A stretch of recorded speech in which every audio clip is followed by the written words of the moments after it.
Doon na kita boxing professional karong July 26 pista ng Kalinan diri sa Kalinan Gym karong July 26 professional o invitational.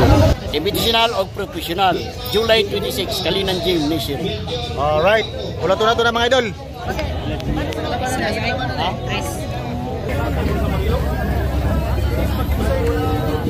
Ladies and gentlemen, after 1 minute and 32 seconds of boxing for the second round, we have a winner by RSC. Referee stopped the contest for body shot.